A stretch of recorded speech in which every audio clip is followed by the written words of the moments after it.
Now, Claudine Gay, who is the president of Harvard University, has apologized for her testimony. The apology comes amid widespread condemnation. In an interview with the school's student paper, Claudine Gay said, and I quote, "I'm sorry, words matter." Gay told the Harvard student paper that she regretted what she said. She further added, "When words amplify distress and pain, I don't know how you could feel anything but regret." Now it remains to be seen whether the MIT and the Pennsylvania University presidents will follow suit or not. Let's revisit the disastrous testimony where presidents of Harvard, MIT, and Pennsylvania universities were grilled over growing antisemitism on the college campuses. Let's take a look. At MIT, does calling for the genocide of Jews violate MIT's code of conduct or rules regarding bullying and harassment? Yes or no?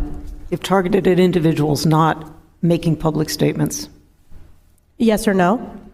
Calling for the genocide of Jews does not constitute bullying and harassment? I have not heard calling for the genocide for Jews on our campus. But you've heard chants for intifada. I've heard chants, which can be anti-Semitic depending on the context, when calling for the elimination of the Jewish people.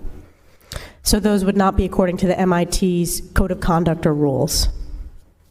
That would be investigated as harassment if pervasive and severe. Ms. McGill, at Penn, does calling for the genocide of Jews violate Penn's rules or code of conduct? Yes or no?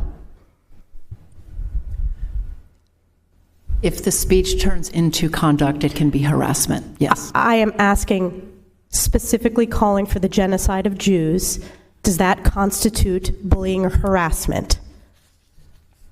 If it is directed and severe or pervasive, it is harassment. So the answer is yes. It is a context-dependent decision, Congresswoman. It's a context-dependent decision. That's your testimony today. Calling for the genocide of Jews is depending upon the context.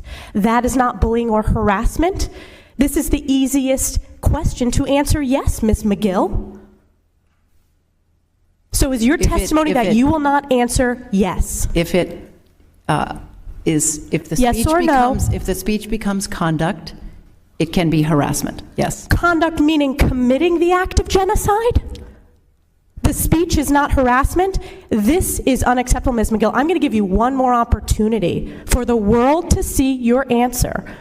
Does calling for the genocide of Jews violate Penn's code of conduct when it comes to bullying and harassment? Yes or no? It can be harassment. The answer is yes. And Dr. Gay, at Harvard, does calling for the genocide of Jews violate Harvard's rules of bullying and harassment? Yes or no? It can be, depending on the context. What's the context? Targeted as an individual, at an individual. It's targeted at Jewish students, Jewish individuals. Do you understand your testimony is dehumanizing them? Do you understand that dehumanization is part of antisemitism? I will ask you one more time. Does calling for the genocide of Jews violate Harvard's rules of bullying and harassment? Yes or no?